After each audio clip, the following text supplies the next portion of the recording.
الحمد لله رب العالمين والصلاة والسلام على سيد الأنبياء والمرسلين محمد وآله وأصحابه أجمعين ومن تبعهم بإحسان إلى يوم الدين. أما بعد، باب ما جاء في تعطر رسول الله صلى الله عليه وسلم. كان أنس بن مالك قال لا يرد الطيب، وقال أنس إن النبي صلى الله عليه وسلم كان لا يرد الطيب. عن ابن عمر رضي الله عنه قال قال رسول الله صلى الله عليه وسلم ثلاث لا ترد الوسائد والدهن والطيب واللبن. قابل احترام بزرگوں اور بھائیوں، شمائل ترمذی نبی کریم صلی اللہ علیہ وسلم کی ذاتی زندگی سے متعلق اس کتاب کا اور حدیث کی ایک اہم ترین کتاب کا درس ہم لوگوں نے ربیع الاول کی مناسبت سے شروع کیا تھا کہ ربیع الاول کے مہینے میں چونکہ نبی کریم صلی اللہ علیہ وسلم کی ولادت اور پیدائش کا مہینہ ہے، اس مہینے کی مناسبت سے ہم لوگوں کو نبی کریم صلی اللہ علیہ وسلم کے حالات اور آپ کی ذاتی زندگی سے متعلق معلومات حاصل ہو. تقریباً گزشتہ 4 اتواروں میں اس کتاب کا درس آپ حضرات کے سامنے آیا. اب یہ آخری ہے انشاءاللہ. اس کے بعد جو ہمارا ہر اتوار کا معمول کا درس ہے حدیث کا، وہ ہوتے رہے گا. یہ شمائل ترمذی کا جو درس تھا، اس سلسلے کا انشاءاللہ اختتام ہوگا. ممکن ہے کچھ وقت ہوگا، آپ حضرات اس میں اطمینان سے تشریف رکھے تاکہ ایک ہی نشست میں آج کی اس درس کو مکمل کر لیا جائے. یہاں جو پہلا عنوان پڑھا گیا ہے، پہلا باب پڑھا گیا ہے، وہ نبی کریم صلی اللہ علیہ وسلم کے خوشبو استعمال کرنے کے عنوان سے پڑھا گیا ہے. یعنی نبی کریم صلی اللہ علیہ وسلم خوشبو کا استعمال فرمایا کرتے تھے، اور اس کے بارے میں ہے کہ نبی کریم صلی اللہ علیہ وسلم کے پاس ایک عطر دان تھا جس میں آپ عطر رکھا کرتے تھے، عطر کی شیشی رکھا کرتے تھے اور اس میں سے عطر استعمال فرمایا کرتے تھے. روایتوں میں یہ ہے کہ نبی کریم صلی اللہ علیہ وسلم کا جسم مبارک خود انتہائی خوشبو والا تھا. آپ کے جسم مبارک سے خود خوشبو آتی تھی. آپ جس راستے سے گزر جاتے خوشبو مہکتی تھی، اور آپ کے پسینہ نکلتا تو اس پسینے میں بھی خوشبو ہوتی. ایک مشہور روایت ہے، حضرت انس رضی اللہ تعالیٰ فرماتے ہیں کہ ایک مرتبہ گرمی کا موسم تھا، نبی کریم صلی اللہ علیہ وسلم آرام فرما تھے، تو اس کی وجہ سے، گرمی کی وجہ سے آپ کے جسم مبارک سے پسینہ نکل رہا تھا. تو ام سلیم نام کی ایک خاتون تھی جو نبی کریم صلی اللہ علیہ وسلم سے قریبی رشتہ تھا. انہوں نے ایک شیشی لائی اور پسینے کو نبی کریم صلی اللہ علیہ وسلم کے اس شیشے میں جمع کر لیا. اتنے میں نبی کریم صلی اللہ علیہ وسلم کی نیند بیدار ہو گئی. آپ نے فرمایا کہ یہ کیا کر رہی ہو؟ تو انہوں نے فرمایا کہ یہ ہمارے عطروں سے زیادہ بہترین خوشبو والا پسینہ ہے. ہم اس خوشبو پسینے کو اپنے عطر میں ملا لیتے ہیں، جس کی وجہ سے ہمارے عطر کی خوشبو میں اضافہ ہو جاتا ہے. تو جس ذات اقدس کے جسم کے یہ حال تھا کہ ان کے جسم سے خود خوشبو مہکتی تھی، لیکن اس کے باوجود ان کا معمول یہ تھا کہ آپ صلی اللہ علیہ وسلم عطر استعمال کرتے تھے. اس لیے کہ اسلام نے صفائی ستھرائی کا حکم دیا ہے. عطر استعمال کرنا، خوشبو استعمال کرنا، یہ بھی صفائی کا ایک حصہ ہے. اور خاص کر جمعہ کے موقع پر، عیدین کے موقع پر، اجتماع کے موقع پر تو یہ مسنون بھی ہے. اس لیے کہ جب زیادہ لوگ جمع ہو جائیں گے تو بعض اوقات ممکن ہے زیادہ لوگ جمع ہو جانے کی وجہ سے پسینے وغیرہ کی بو آ جائے، تو اس موقعوں پر خاص طور پر اچھی خوشبو استعمال کرنا کہ جس سے کسی کو تکلیف نہ ہو، کسی کو اذیت نہ پہنچے، یہ مستحب ہے. تو نبی کریم صلی اللہ علیہ وسلم کے عطر لگانے کا عنوان ہے. اس میں پہلے حدیث حضرت انس رضی اللہ عنہ سے مروی ہے کہ آپ صلی اللہ علیہ وسلم کے پاس ایک عطردان تھا، آپ استعمال کرتے. دوسری حدیث ہے کہ نبی کریم صلی اللہ علیہ وسلم 3 چیزوں کو اگر کوئی تحفے میں دیتا، ہدیے میں دیتا، تو اس کا انکار نہیں کرتے، اس کو رد نہیں کرتے، واپس نہیں لوٹاتے. ایک خوشبو، دوسرا تکیہ، اور اسی طرح تیل، اور دودھ، یہ 4 چیزیں ہیں۔ حدیث میں ان کو 3 کے الفاظ کے ذریعے بیان کیا گیا کہ نبی کریم صلی اللہ علیہ وسلم کی خدمت میں اگر کوئی دودھ پیش کرتا ہدیے کے طور پر، آپ اس کو انکار نہیں کرتے۔ کوئی خوشبو لا کر دیتا استعمال کے لیے، آپ انکار نہیں کرتے۔ کوئی تکیہ لا کر دیتا، کوئی تیل لا کر دیتا، تو آپ انکار نہیں کرتے۔ محدثین نے لکھا ہے کہ ان چیزوں کو خاص کر کیوں بیان کیا گیا؟ اس کی وجہ یہ ہے کہ دینے والا بعض اوقات ایک آدمی کو آپ سے محبت ہے، تعلق ہے، بڑی چیز لا کر نہیں دے سکتا، لیکن اس کے دل میں خواہش ہے کہ میں اپنے پسندیدہ شخصیت کو کوئی چیز لے جا کر دوں، تو اپنی حیثیت کے مطابق لا کر دے گا۔ تو وہ تھوڑی سی خوشبو لا کر دے دیا، یا تیل لا کر دے دیا، یا دودھ لا کر دے دیا، تو یہ اتنی بھاری چیزیں نہیں ہیں۔ تو اللہ کے نبی ایک تو تواضعاً لے بھی لیتے، دوسرا سامنے والے کی دلداری بھی کر دیتے، اس کا دل بھی خوش ہو جاتا کہ اللہ کے نبی صلی اللہ علیہ وسلم نے مجھے انکار نہیں کیا۔ تو یہ چیزیں ہیں، ان کی حقیقت یہ بیان کی گئی کہ انکار نہ کرے۔ اور اس میں ہدیے میں عام طور پر یہ بھی ہم لوگوں کو ذہن میں رکھنا چاہیے، اگر کوئی تحفہ دے، ہدیہ دے، تو اس کی قیمت کو نہیں دیکھنا چاہیے، دینے والے کے جذبے کو دیکھنا چاہیے۔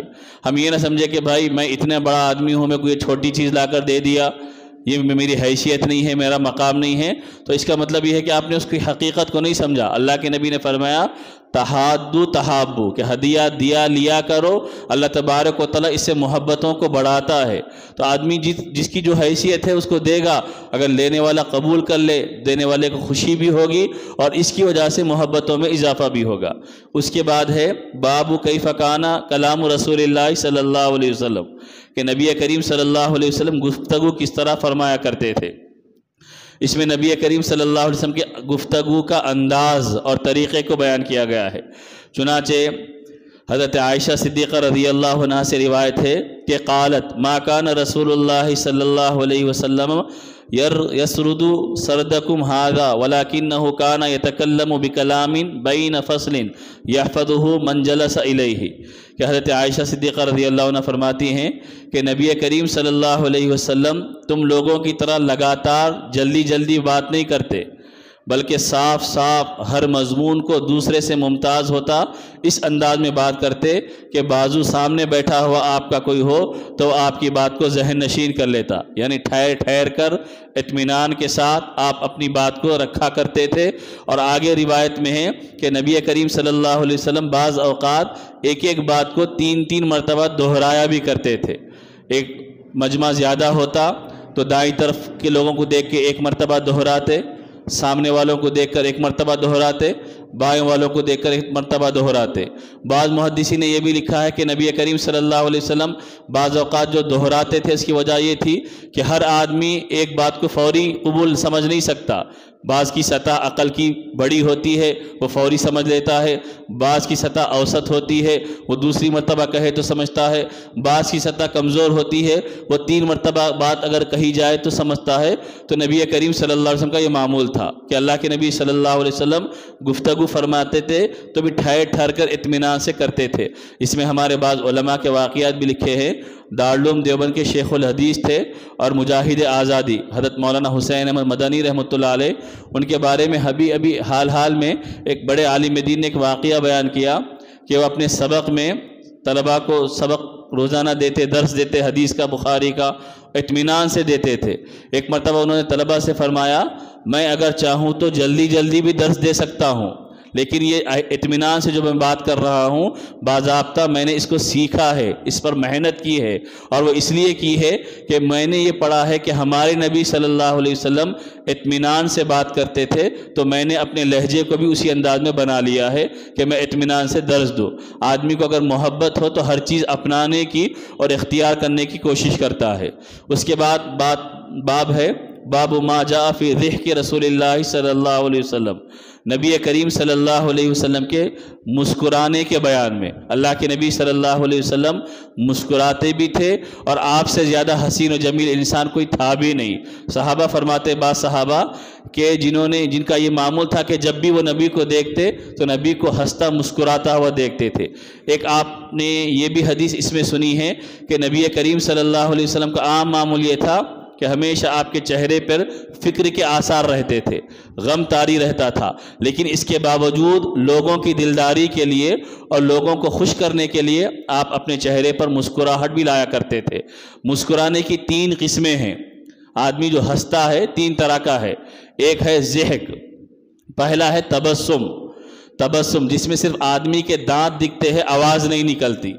نبی کریم صلی اللہ علیہ وسلم کے بارے میں ہے کہ وَكَانَ لَا يَضْحَكُ إِلَّا تَبَسُّمًا، کہ نبی کریم صلی اللہ علیہ وسلم ہنستے نہیں تھے، تبسم فرمایا کرتے تھے. تو پہلا ہے تبسم فرمانا، یعنی صرف مسکراہٹ ہو چہرے پر، جسے دانت نظر آئے، آواز نہ نکلے. اس کے بعد ہے ضحک.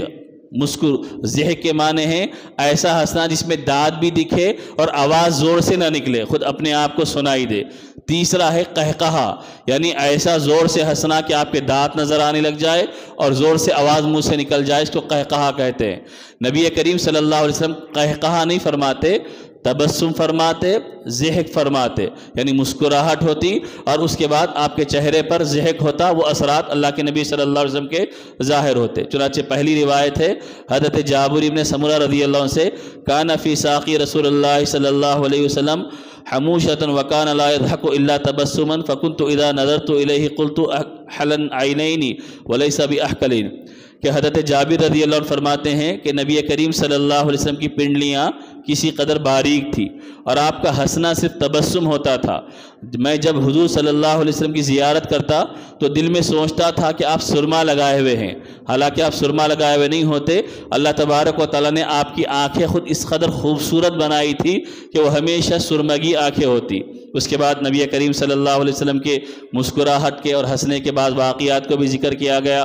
آگے ہے باب ما جاء فی ضحک نبی صلی اللہ علیہ وسلم، کہ نبی کریم صلی اللہ علیہ وسلم لوگوں سے خوش دلی کی بات بھی کیا کرتے تھے، لوگوں سے دلچسپی، ہنسی کرنا اور ان کی دل لگی کرنا، ان کا دل بڑھانا. چونکہ اللہ تبارک و تعالیٰ نے آپ کا رعب دبدبہ اتنا رکھا تھا کہ اسی حدیثوں کے اندر آپ نے گزشتہ درس میں سنا کہ بعض آتے تو کسی موقع پر ان کی بات کرنے کی ہمت نہیں ہوتی. اللہ کے نبی صلی اللہ علیہ وسلم سامنے والے کی اس کیفیت کو دور کرنے کے لیے صحابہ اکرام سے بعض اوقات ہنسی کی باتیں بھی کرتے تھے، لیکن اللہ کے نبی کا معمول تھا ہنسی میں بھی آپ جھوٹ نہیں بولتے، حقیقت بیان کرتے تھے. مذاق میں بھی جھوٹ اللہ کے نبی صلی اللہ علیہ وسلم نہیں بولتے. جیسے ایک ہے روایت حضرت انس رضی اللہ عنہ کے بارے میں ہے، ان نبی صلی اللہ علیہ وسلم قال یا ذا الاذنین، کہ حضرت نبی کریم صلی اللہ علیہ وسلم حضرت انس سے فرماتے، اے 2 کانوں والے. ہر انسان کو 2 کان ہوتے، لیکن ان کو چھیڑنے کے لیے، ان سے مذاق کرنے کے لیے، ان کو اپنے قریب کرنے کے لیے کہتے کہ اے 2 کانوں والے. اسی طرح آگے ہے حضرت انس رضی اللہ عنہ کے ایک بھائی تھے عمیر نام کے، ان کا ایک چھوٹا پرندہ تھا نغیر نام کا، جس کو بلبل کہتے ہیں. وہ ان کا مر گیا تو وہ بچہ تھا چھوٹا، اداس بیٹھا رہتا. نبی کریم صلی اللہ علیہ وسلم نے اس بچے سے مذاق کرنے کے لیے فرمایا، یا ابا عمیر ما فعل النغیر، اے عمیر تمہارا نغیر کیا ہوا، تمہارا پرندہ کیا ہوا. ایک مرتبہ ایک صحابی آئے اور اللہ کے نبی سے فرمایا کہ اللہ کے نبی مجھے سواری کے لیے جانور چاہیے. تو نبی کریم صلی اللہ علیہ وسلم نے فرمایا کہ تمہیں اونٹنی کا بچہ دیا جائے گا. تو انہوں نے فرمایا کہ اللہ کے نبی اونٹنی کا بچہ لے کر میں کیا کروں؟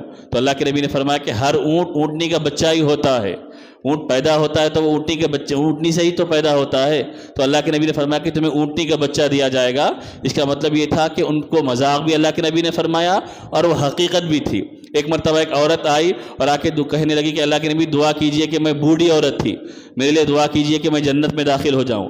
اللہ کے نبی نے فرمایا کہ بوڑھی عورتیں جنت میں داخل نہیں ہوں گی. وہ عورت رونے لگی. اللہ کے نبی نے فرمایا کہ اس کو سمجھاؤ کہ جنت میں جو عورت داخل ہوگی وہ بوڑھی ہونے کی حالت میں داخل نہیں ہوگی، بلکہ اللہ اس کو کنواری اور جوان بنا کر جنت میں داخل کرے گا. تو اللہ کے نبی نے مذاق بھی کیا، لوگوں کا دل بھی رکھا اور حقیقت بھی نبی کریم صلی اللہ علیہ وسلم نے بیان فرمائی. یہ نبی کریم صلی اللہ علیہ وسلم کا معمول تھا. اور آج ہمارے پاس جھوٹ اتنا بولا جاتا ہے کہ وہ بھی ایک فن بن گیا، آرٹ بن گیا کہ آپ لوگوں کو ہنسانے کے لیے جھوٹ بولو اور بڑی بڑی باتیں کہو جن کا حقیقت سے کوئی تعلق نہیں ہے. اور نبی کریم صلی اللہ علیہ وسلم صحیح باتیں کہتے بھی تھے اور ان باتوں سے لوگوں کا دل بھی کھل جاتا اور لوگ اس کو اچھا محسوس بھی کرتے، لیکن خلاف حقیقت بھی نہیں ہوتی. اس کے بعد ہے نبی کریم صلی اللہ علیہ وسلم کا اشعار کو پسند کرنا، شعر جس کو آپ پوئٹری کہتے ہیں. اللہ کے نبی صلی اللہ علیہ وسلم اس کو پسند بھی کیا کرتے تھے، لیکن باضابطہ نبی کریم صلی اللہ علیہ وسلم نے کہا نہیں ہے. سورہ یاسین میں اللہ نے فرمایا وَمَا عَلَّمْنَاهُ الشِّعْرَ وَمَا يَنبَغِي لَهُ، ہم نے آپ کو شاعری نہیں سکھائی اس لیے کہ وہ آپ کی شان کے مناسب نہیں تھا.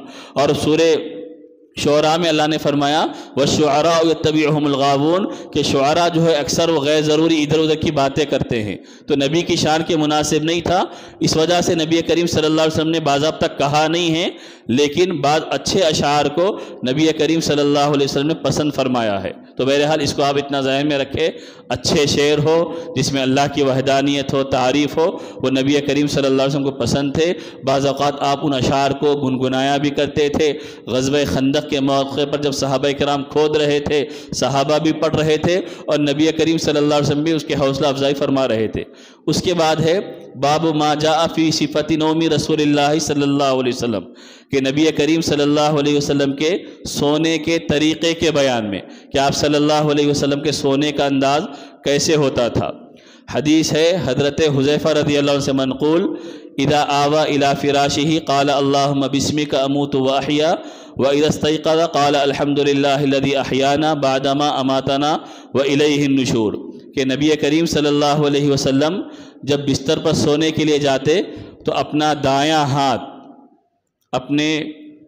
ہاتھ کو رکھتے، سیدھے کروٹ آپ لیٹا کرتے تھے اور اس کے بعد دعا پڑھتے اللہم بسمک اموت واحیا، سونے کی دعا۔ اس کے بعد جب اٹھنا ہوتا تو اٹھنے وقت دعا پڑھتے الحمدللہ الذی احیانا بعدما اماتنا والیہ النشور۔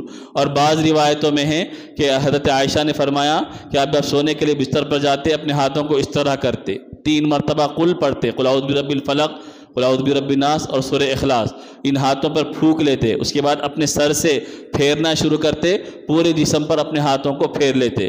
یہ نبی کریم صلی اللہ علیہ وسلم کا معمول تھا سونے کا۔ سیدھی کروٹ، دائیں کروٹ آپ لیٹتے، بائیں کروٹ نہیں لیٹتے، رائٹ سائڈ لیٹتے، اپنے ہاتھ کو اپنے کان کے نیچے، اپنے رخسار کے نیچے، اپنے گال کے نیچے رکھتے۔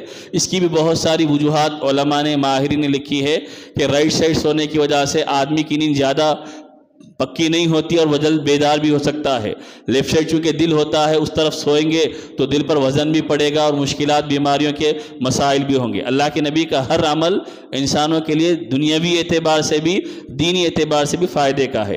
بعض روایتوں میں ہے کہ نبی کریم صلی اللہ علیہ وسلم سوتے تو خراٹے کی آوازیں بھی آپ صلی اللہ علیہ وسلم کے منہ مبارک سے نکلا کرتی تھی۔ اس کے بعد ہے نبی کریم صلی اللہ علیہ وسلم کی عبادت کا بیان۔ اللہ کے نبی صلی اللہ علیہ وسلم کثرت سے عبادت کا اہتمام فرماتے۔ آپ سنتے ہیں کہ ایک مرتبہ حضرت عائشہ صدیقہ رضی اللہ عنہ نے آپ سے پوچھا، آپ رات رات نمازوں کا اہتمام کرتے جس کی وجہ سے آپ کے پیروں پر ورم آ گیا، تو انہوں نے پوچھا کہ آپ تو بخشائے ہوئے ہیں، آپ اس درجے عبادت کا اہتمام کیوں کرتے ہیں؟ تو نبی کریم صلی اللہ علیہ وسلم فرمایا افلا اکون عبدا شکورا، کہ میں اللہ تبارک و تعالیٰ کا شکر گزار بندہ نہ بنوں، اس لیے میں کثرت سے عبادت کا اہتمام کرتا ہوں۔ تو نبی کریم صلی اللہ علیہ وسلم کی عبادت بھی تھی، آپ عبادت کا اہتمام بھی فرماتے۔ اور روایتوں میں حضرت عائشہ نے فرمایا آپ رات کا ایک حصہ سوتے، اس کے بعد بیدار ہوتے، پھر تہجد وغیرہ پڑھتے، پھر کچھ دیر لیٹتے، پھر حضرت بلال کی اذان ہوتی، اس کے بعد پھر نماز کے لیے آپ تشریف لے جاتے۔ نبی کریم صلی اللہ علیہ وسلم کے اس پورے معمول کو ذکر کیا گیا ہے۔ اس کے بعد اور بھی چند ابواب ہے کہ نبی کریم صلی اللہ علیہ وسلم نے چاش کی نماز کا اہتمام فرمایا، نوافل کا اہتمام فرمایا۔ اشراق اور چاش دونوں میں فرق ہے۔ اشراق کا تو فجر کے 15 منٹ کے بعد، مکروہ وقت ختم ہونے کے بعد اشراق کا وقت شروع ہوتا ہے، اس کے بعد سورج جب اچھا روشن ہو جائے اس وقت چاش کی نماز کا اہتمام نبی کریم صلی اللہ علیہ وسلم فرماتے۔ اسی طرح اہم ترین آگے جو ہے باب صلاۃ التطوع فی البیت، کہ نبی کریم صلی اللہ علیہ وسلم اپنے گھر میں نفل نماز پڑھنے کا اہتمام فرماتے تھے۔ اللہ کے نبی صلی اللہ علیہ وسلم سے ایک صحابی نے پوچھا، حدیث ہے سألت رسول اللہ صلی اللہ علیہ وسلم عن الصلاة فی بیتی والصلاة فی المسجد قال قد ترى ما اقرب بیتی فلان اصلی فی بیتی احب الی من ان اصلی فی المسجد الا ان تکون مکتوبۃ، کہ حضرت عبداللہ بن سعد کہتے ہیں کہ میں نے حضور اقدس صلی اللہ علیہ وسلم سے فرمایا نوافل مسجد میں پڑھنی افضل ہے یا گھر میں؟ حضور صلی اللہ علیہ وسلم نے فرمایا تم دیکھتے ہو کہ میرا گھر مسجد سے کتنا قریب ہے، جس کی وجہ سے مسجد کے آنے میں کسی قسم کی دقت، رکاوٹ نہیں ہوتی، لیکن اس کے باوجود فرائض کے علاوہ مجھے اپنے گھر میں نماز پڑھنا مسجد سے زیادہ پسند ہے۔ فرض نماز مسجد میں پڑھنا ہے، باقی نفل سنت وغیرہ اگر آدمی کو یہ گنجائش ہے کہ گھر جا کر پڑھ سکتا ہے تو گھر جا کر پڑھنا چاہیے۔ اس واسطے بعض حدیثوں میں ہے کہ گھر کو قبرستان مت بناؤ، اس میں نمازوں کا اہتمام کرو۔ مرد اہتمام کریں گا، عورتیں کریں گی، ماں باپ کو دیکھ کر بچے نمازوں کا اہتمام کرنے والے بنیں گے۔ تو بعض اوقات اس کا ہم اہتمام گھر میں کر لینا چاہیے کہ گھر میں بھی کوئی سنت ادا کر لے یا نفل ادا کر لے۔ لیکن اگر آج کل کے حالات بعض ایسے ہے کہ آپ باہر نکلیں گے تو گھر کے بجائے مارکیٹ چلے جائیں گے یا کسی اور کام میں چلے جائیں گے جس میں نماز سنت چھوٹ جانے کا اندیشہ ہے، تو اس موقع پر بہتر یہی ہوگا کہ اپنی مسجد میں فرض کے ساتھ نفل نماز بھی پڑھ لے کر چلے جائے۔ باقی جس کو اطمینان ہے کہ میں گھر جا کر سنت پڑھ سکتا ہوں، تو ایسے لوگوں کے لیے افضل یہی ہوگا کہ وہ سنت کا اہتمام یا کم از کم نفل نمازوں کا اہتمام اپنے گھر میں کیا کرے۔ اس کی برکتیں گھر میں اللہ تبارک و تعالی ظاہر فرمائے گا۔ نبی کریم صلی اللہ علیہ وسلم کے روزوں کا بھی اہتمام ہوتا۔ آپ صلی اللہ علیہ وسلم کثرت سے روزہ رکھا کرتے اور مہینے میں 3 روزے ایام 20 کے ہوتے، 13، 14، 15 اس کا روزہ رکھتے، پیر اور جمعرات کا روزہ رکھتے۔ اس کے علاوہ نوافل کا کثرت سے اہتمام فرماتے۔ آگے ہے باب ما جاء فی قراءۃ رسول اللہ صلی اللہ علیہ وسلم۔ یہ بہت سارے ابواب ہے اور ہر باب کے اندر کئی حدیثیں ہیں، لیکن چونکہ ہم کو صرف خلاصہ سننا ہے اور ایک خاکہ ہم کو سامنے آنا ہے، اس لیے میں ایک تذکرہ کرتے ہوئے آپ کے سامنے سے گزر رہا ہوں اور بیان کرتے جا رہا ہوں صرف تذکرے کے طور پر، ورنہ ایک ایک باب میں کئی حدیثیں بھی ہیں، ان کئی حدیثوں کی تشریحات بھی ہوگی، لیکن بہرحال ایک انسیت، وابستگی، معلومات ہماری ہو جانی چاہیے، اس واسطے ذکر کیا جا رہا۔ اللہ کے نبی صلی اللہ علیہ وسلم قرات کرنے کا معمول کیسا تھا؟ حضرت ام سلمہ رضی اللہ عنہ فرماتی ہے عن قراءت رسول اللہ صلی اللہ علیہ وسلم فَإِذَا هِيَ تَنْعَتْ قراءة مفسرة حرفا کہ نبی کریم صلی اللہ علیہ وسلم کی قرات کے بارے میں پوچھا گیا تو انہوں نے فرمایا کہ ایک حرف کی علیحدہ صاف کیفیت ہوتی تھی۔ آگے روایت ہے اللہ کے نبی صلی اللہ علیہ وسلم جو پڑھتے تھے ہر آیت کو الگ کھلا جدا جہاں رکنا ہے وہاں رکنا، جیسا حدیث میں بیان کیا گیا حضور اقدس صلی اللہ علیہ وسلم تلاوت میں ہر آیت کو جدا کر کے علیحدہ اس طرح پڑھتے تھے۔ الحمدللہ رب العالمین پر ٹھہرتے، پھر الرحمن الرحیم پر وقف کرتے، پھر مالک یوم الدین پر وقف کرتے، یعنی اس طرح پڑھنا افضل ہے۔ ایسا نہیں کہ الحمدللہ رب العالمین الرحمن الرحیم مالک یوم الدین ایاک نعبد پورا ایک سانس میں آپ پڑھ لے رہے، کارنامہ نہیں ہے۔ باقی بڑے قاریاں جو پریکٹس کرتے وہ الگ ہے، صورتحال ہے، لیکن عام ہماری جو قرات کا معمول ہوگا، قرآن جب آپ پڑھیں گے تو وہاں پر علامتیں لگی ہوئی ہے کہ کہاں پر رکنا ہے، کہاں ٹھہرنا ہے، اس کی رعایت کر کے پڑھیں گے تو معنی جہاں ختم ہو رہے وہ معنی بھی مکمل ہو جائیں گے، اور اس کی وجہ سے اطمینان کے ساتھ ہماری تلاوت بھی ہوگی۔ اس کے بعد ہے باب ما جاء فی بکاء رسول اللہ صلی اللہ علیہ وسلم کہ نبی کریم صلی اللہ علیہ وسلم کی گریہ، رونے کی کیفیت کے بارے میں۔ اللہ کے نبی ابھی آپ نے سنا مسکراتے بھی تھے، دوسرا ان کی فکر تھی کہ وہ ہمیشہ غمگین بھی رہتے امت کے لیے، انسانیت کے لیے، لوگوں کی بھلائی کے لیے، اور کیفیت جب اللہ کے نبی کی سامنے آتی تو آپ روتے بھی۔ جیسے روایت ہے حضرت نبی کریم صلی اللہ علیہ وسلم کی خدمت میں ایک صحابی حضرت عبداللہ بن شخیر حاضر ہوئے، وہ فرماتے ہیں کہ حضور صلی اللہ علیہ وسلم نماز پڑھ رہے تھے اور رونے کی وجہ سے آپ کے سینے سے ایسی آواز نکل رہی تھی جیسے ہانڈی میں پانی ہو اور وہ کھول رہا ہو تو جیسے آواز نکلتی ہے۔ چولہے میں اگر ہانڈی رکھی ہوئی ہے، اس میں پانی گرم ہو اور بہت زیادہ گرم ہو جائے تو پانی کی جیسے آواز آتی ہے، اللہ کے نبی کی رونے کی وجہ سے ویسی آواز آ رہی۔ حضرت عائشہ صدیقہ رضی اللہ عنہ فرماتی ہے کہ ایک رات اللہ کے نبی صرف ایک آیت پڑھتے رہے، روتے رہے، ان تعذبهم فانهم عبادك وان تغفر لهم فانك انت العزیز الحکیم، کہ اللہ یہ بندے تیرے ہیں، اگر تو عذاب دے گا تو کوئی تجھ کو پوچھ نہیں سکتا، اور اگر تو معاف کر دے تو تو بخشنے والا ہے۔ تو اللہ کے نبی صلی اللہ علیہ وسلم کا یہ معمول بھی تھا کہ آپ بہت زیادہ رقیق القلب بھی تھے، حالات کو دیکھ کر رونے والے، کیفیتوں کو دیکھ کر رونے والے۔ حضرت عبداللہ بن مسعود رضی اللہ عنہ فرماتے ہیں ایک مرتبہ میں اللہ کے نبی کے پاس حاضر ہوا، آپ نے مجھ سے فرمایا قرآن پڑھ کر سناؤ۔ میں نے اللہ کے نبی سے پوچھا میں آپ کو کیا پڑھ کر سناؤں، آپ پہ خود قرآن نازل ہوا ہے؟ تو انہوں نے فرمایا کہ نہیں، میرا جی چاہتا ہے، مجھے حکم دیا گیا ہے میں دوسروں سے بھی قرآن سنوں۔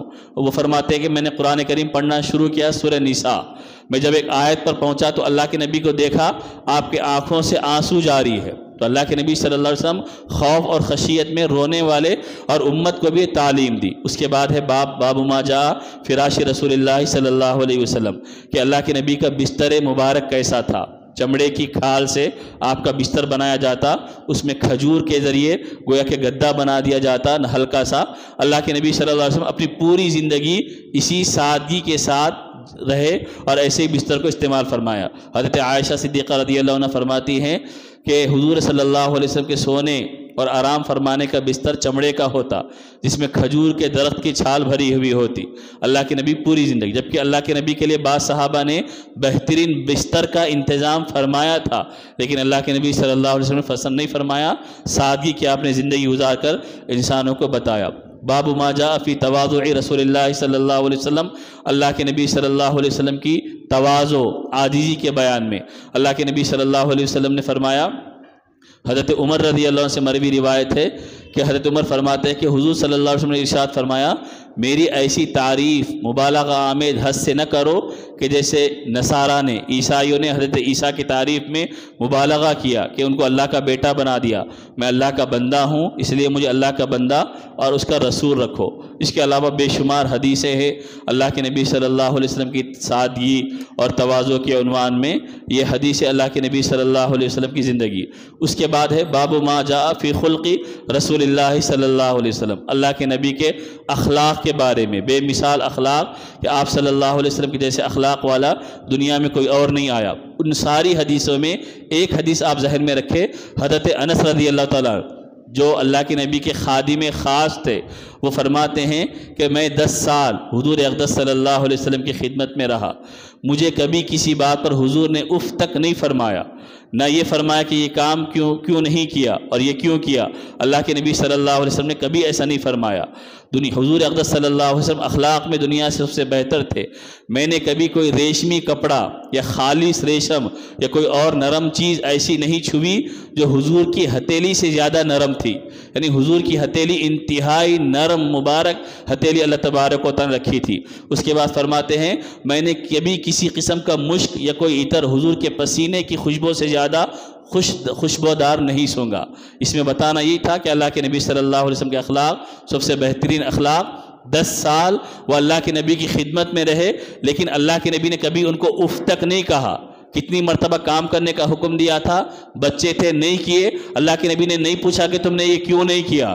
بچے تھے، بعض غیر ضروری کام بھی کر لیے، اللہ کے نبی نے یہ نہیں پوچھا کہ تم نے یہ کیوں کام کیا۔ تو آپ اندازہ لگائیے اللہ کے نبی کی صفت حلم کا، برداشت کرنے کا، اللہ کے نبی صلی اللہ علیہ وسلم نے کیسے ان چیزوں کو برداشت کیا۔ تو یہ نبی کریم صلی اللہ علیہ وسلم کے عادات اور اخلاق کا تذکرہ۔ اس کے بعد اختتام ہے اللہ کے نبی صلی اللہ علیہ وسلم کے حجامہ کرنے کا۔ آج کل تو حجامہ کا بہت چرچا ہے، شہرت ہے کہ حجامہ کرو فائدہ ہوگا۔ اللہ کے نبی صلی اللہ علیہ وسلم بھی حجامہ کروایا کرتے تھے۔ اس کے ذریعے آخری عمر میں تو آپ نے کثرت سے کروایا، کیونکہ جب زہر دیا گیا تھا اس کے اثرات تھے، اس کی وجہ سے اللہ کے نبی صلی اللہ علیہ وسلم حجامہ فرمایا بھی کرتے تھے، اور اللہ کے نبی نے اس کو پسند بھی کیا ہے علاج کے اعتبار سے بہترین ہونے کے۔ اللہ کے نبی صلی اللہ علیہ وسلم اپنے 2 مونڈوں کے درمیان بھی 2 مونڈوں کو بھی آپ نے حجامہ کروایا۔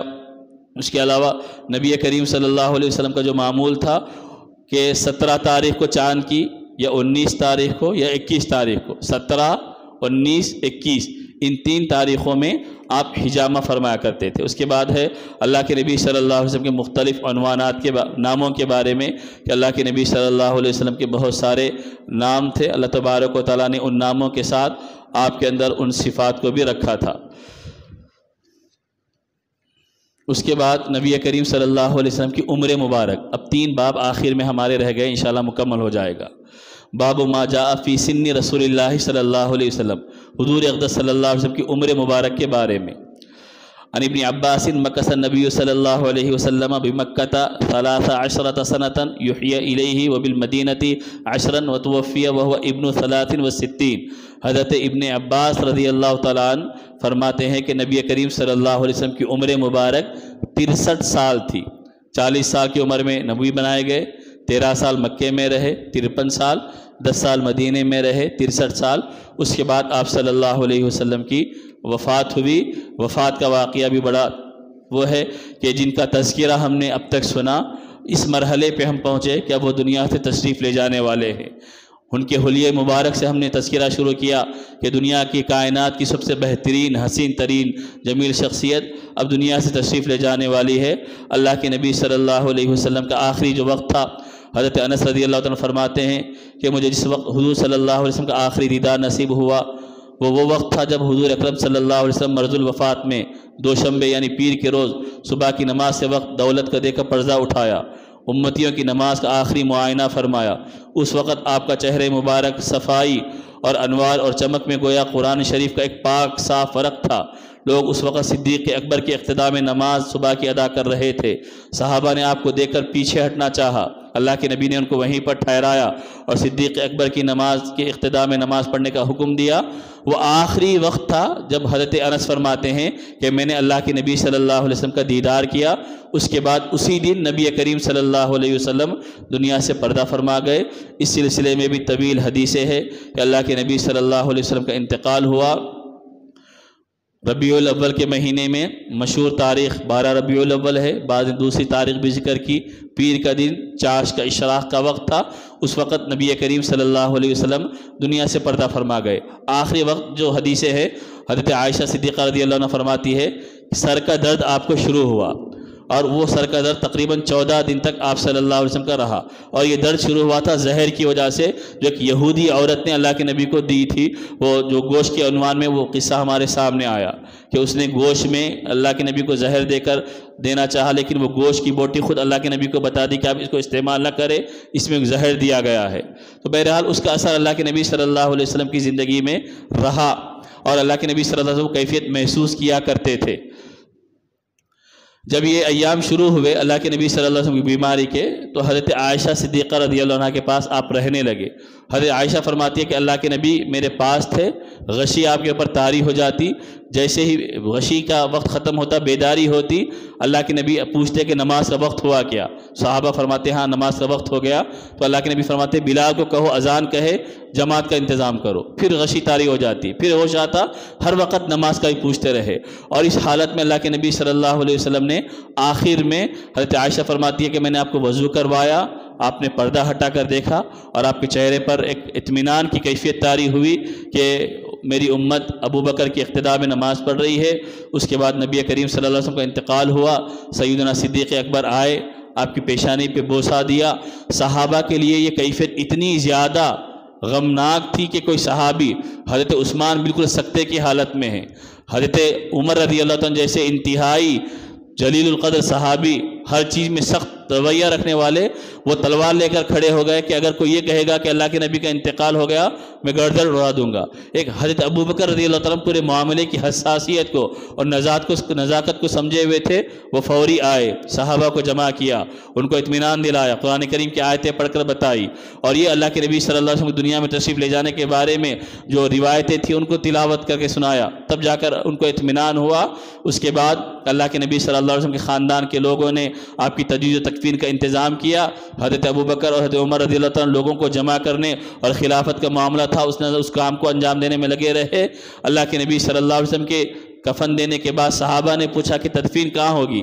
تو حضرت ابو بکر نے فرمایا کہ نبی جہاں انتقال کرتے ہیں وہیں پر ان کی تدفین ہوتی ہے۔ جس حجرے میں حضرت عائشہ صدیقہ رضی اللہ عنہ کے حجرے میں آپ کا انتقال ہوا وہیں پر آپ کی تدفین ہوئی۔ نماز جنازہ کیسی پڑھی جائے گی؟ تو حضرت ابو بکر نے فرمایا اللہ کے نبی کی جنازے کی نماز ایسی ہوگی کہ چند افراد 10-10 لوگ جائیں گے، نماز اپنی انفرادی پڑھ کر واپس آ جائیں گے، اس طرح صحابہ پڑھیں گے۔ روایتوں میں ہے اللہ کے نبی نے اپنی زندگی میں بتا دیا تھا کہ جب میرا کفن دفن ہو جائے تو مجھے رکھ دیا جائے، پہلے ملائکہ کی جماعت میری نماز پڑھے گی، اس کے بعد تم لوگ یکے بعد دیگر آنا اور نماز جنازہ پڑھنا، یعنی اجتماعی طور پر نہیں پڑھی گئی، انفرادی طور پر سب نے الگ الگ نبی کریم صلی اللہ علیہ وسلم کی نماز جنازہ ادا فرمائی۔ اس کے بعد آخر میں ہے باب ما جاء فی میراث، اللہ کے نبی کی وراثت کے بارے میں، اللہ کے نبی کی کچھ وراثت کی چیز۔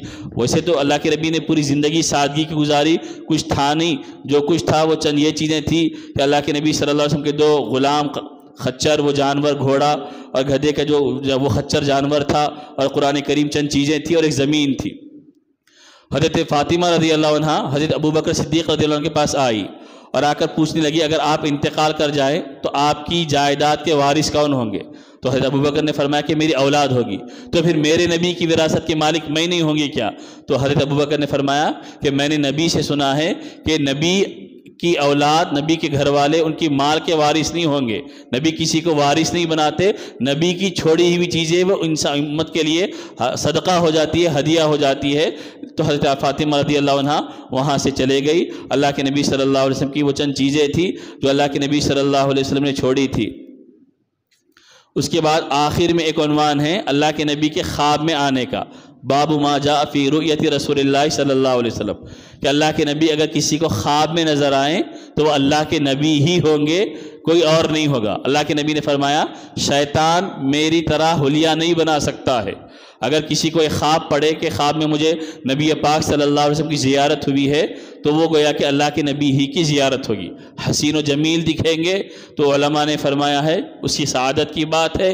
اگر کوئی صحیح نظر نہیں آیا تو انسان کی کوتاہی کی بات ہے کہ اس کے عمل میں کوتاہی ہے اور نبی کریم صلی اللہ علیہ وسلم اس کو متوجہ کرنا چاہتے ہیں۔ لیکن خلاصہ یہ ہے کہ اگر خواب میں کوئی یہ کہے کہ مجھے اللہ کے نبی کی زیارت ہوئی ہے تو یہ بات صحیح ہوگی، اس وجہ سے کہ اللہ کے نبی کا حلیہ آپ کے جیسی شکل و صورت دنیا میں کوئی اور بنا نہیں سکتا، کوئی اختیار نہیں کر سکتا۔